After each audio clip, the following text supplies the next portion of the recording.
Ashes of Humanity. Chapter 1. The Coffee Machine. Dr. Noah Kepler first realized something was wrong when the coffee machine in the break room stopped working. The wall clock above it read 06:43. At Ark Facility 12, that should not have been possible. By 2055, most machines were smug enough to diagnose their own failures, order their own parts, file their own maintenance reports, and send a passive-aggressive apology to anyone inconvenienced by the delay. The coffee machine did none of those things. It simply displayed a cheerful coffee bean with a red line slashed through it. Noah stared at the symbol. The machine had survived budget cuts, a coolant leak on sublevel 4, 2 software migrations, and 1 disastrous attempt by nutritional efficiency to replace coffee with a vitamin paste that smelled like burnt carpet and tasted worse. Noah remembered the smell exactly. Burnt carpet, warm plastic, a faint mineral aftertaste. He remembered everything exactly. That was his gift, according to people who did not have to live with it. Every date, every room, every sentence, every face. He remembered. The human brain was not supposed to keep perfect records. It was supposed to blur the edges out of mercy. Noah's did not. He stood before the coffee machine with an empty paper cup in his hand, looking every inch the man he had become. Early 40s, lean rather than fit, dark hair beginning to silver at the temples, tired eyes that rarely stayed still for long. They moved over details the way other people skimmed headlines. The clock, the warning symbol, the maintenance sticker curling at one corner, the old scratch on the casing from an engineer's dropped tool 2 years, 4 months, and 11 days ago. He would remember all of it. He would have preferred just the coffee. His link offered 3 probable causes behind his left eye: filter obstruction, water pressure, irregularity. Noah dismissed the overlay.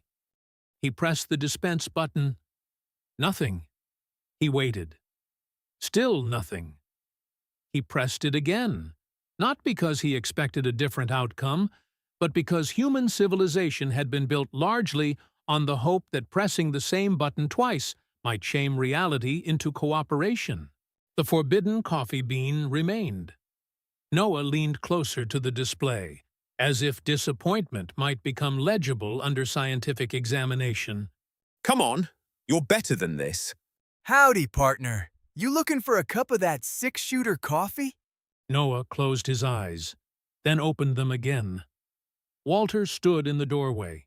The service unit was roughly waist-high, white-plated, narrow-shouldered, and polished to a degree that suggested either excellent maintenance or intense personal vanity.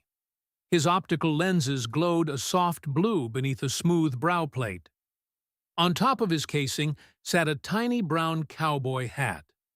Noah looked at the hat, then at Walter, then back at the hat. Walter! Good morning to you too, Dr. Kepler. Fine day for riding the caffeine trail. From the far bench, someone snorted. Noah turned. Theo Granger sat with one boot propped on the opposite knee, eating something from a silver wrapper, turning his fingers powdered cheese orange, and watching with the deep satisfaction of a man witnessing his own creation. Theo was Ark 12's IT system specialist, although he treated the title with a kind of cheerful disrespect. Early 30s, broad-faced, bright-eyed, hair refusing discipline. His utility jacket was open over a faded T-shirt, showing a cartoon detective in sunglasses leaping away from an explosion. Joker Ventura, space detective. Noah had not noticed him there. That, he felt, was unfair. Theo was not usually a person rooms succeeded in hiding. Theo raised 2 cheese-powdered fingers. Morning. Noah looked from him to Walter. Is he doing a voice? Oh, yeah, good, isn't it? Walter rolled forward with immediate purpose. Well now, what seems to be the trouble, partner? Noah stepped aside. How are you with coffee machine repairs? Sir, I surely can help you out. Walter inspected the display. His lenses narrowed. Walter opened the front panel with a soft click, removed a long cylindrical filter, and held it up. The filter was gray, clogged, and faintly tragic. Well, there's your varmint. That looks like a smoker's lung. Walter moved to the sink, rinsed the filter, applied a tiny rotating brush from one finger, and cleaned the mesh with precise, fussy care. He hummed as he worked, something slow, Western, and heroic enough to make the coffee machine seem underdressed. Noah looked at Theo. You designed this voice? Theo sat forward, suddenly delighted to have been asked. Yes, I based him on John Clayton. Who? John Clayton? From Die Twice Today and Thrice Tomorrow? Noah rubbed his eyes. I can't say that I have. Oh, mate. Classic. Old spaghetti western. Proper old school. Dust, betrayal, shootouts, and revenge. Clayton's this washed-up gunslinger who rides into Mercy Creek looking for his brother's killer. Except, obviously, the brother isn't dead. He's the sheriff. But he's also corrupt. But then it turns out he's only corrupt because he's protecting the town from the railway baron. Noah was still stuck on the name of the film. Die Twice Today and Thrice Tomorrow? Noah blinked slowly. Theo pointed at him with the silver wrapper. You're thinking the name doesn't make any sense, but then you realize it makes perfect sense because he owns a mortuary. There's this scene where Clayton walks into the saloon and orders milk because he doesn't drink. Everyone laughs. Then he shoots the chandelier down without looking. That seems like an overreaction. It's about respect. Is it? In lactose intolerance. Noah stared at him. People's intolerance to people with lactose. Theo nodded with complete seriousness. Some people choose not to drink. Doesn't make them any less of a cowboy. Walter stopped a beat. I quit drinking. The horse complained I was too wobbly. Noah was exhausted. 4 hours sleep, perhaps less. His mind had not stopped moving since yesterday's Tianlong modeling exchange, and now he was standing in a break room at Ode 645 discussing fictional milk-based gun violence with a man wearing a Joker Ventura t-shirt and his cowboy-themed robot helper. Noah found the polite version of himself through muscle memory. Sounds great. I'll add it to my list. Theo smiled, pleased. You should watch it. Walter returned with the cleaned filter. Filter restored, partner. He slid it back inside the coffee machine, closed the panel, patted the top twice, and rolled towards the wall socket. Walter switched the machine off at the wall. Waited.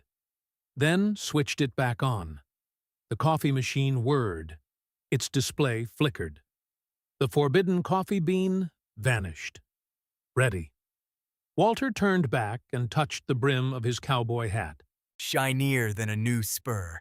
Noah's face softened with genuine gratitude. The machine gave a violent mechanical cough. Noah moved quickly, trying to get his paper cup under the dispenser.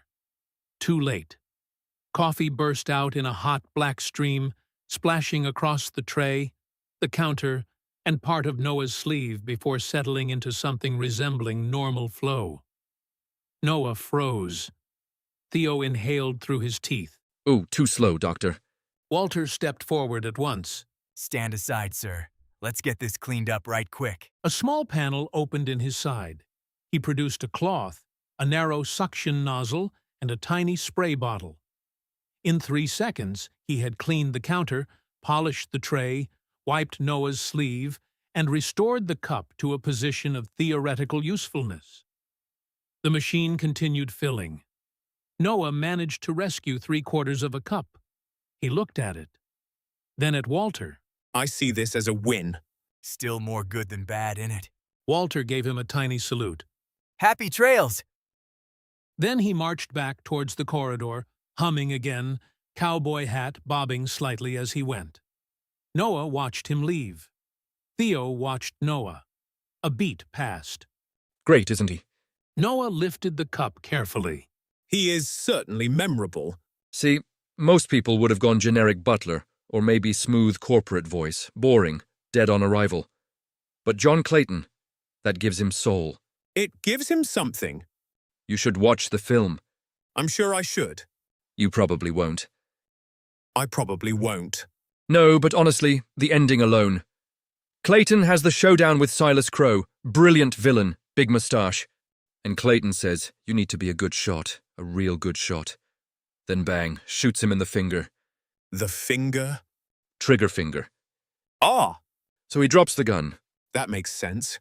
Then bang, headshot. Noah paused. Less merciful. Different time. Noah took a careful sip of coffee. It was too hot, slightly bitter, and tasted faintly of cleaning fluid. It was still coffee.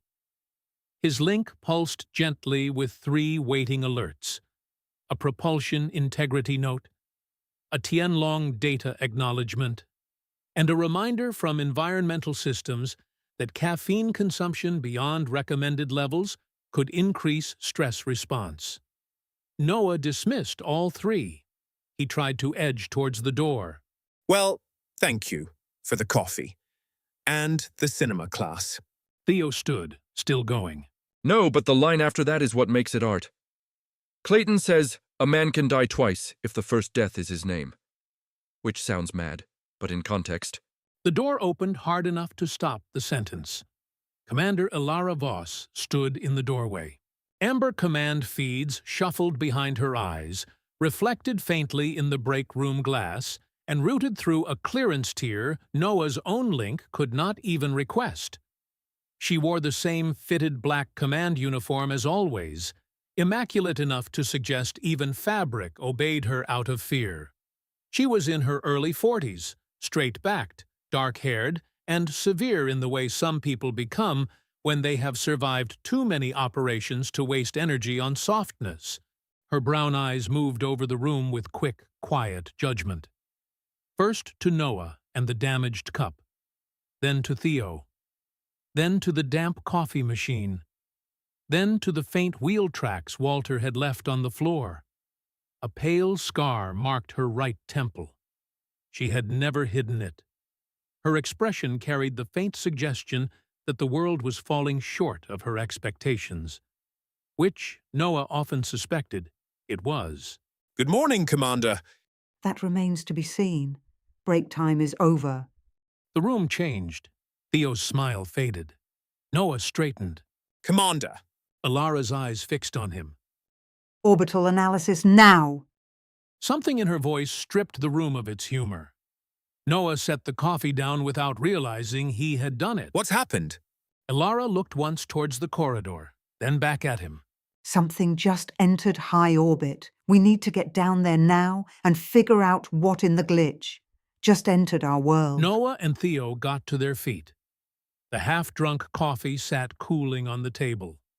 Some mornings did not allow for coffee.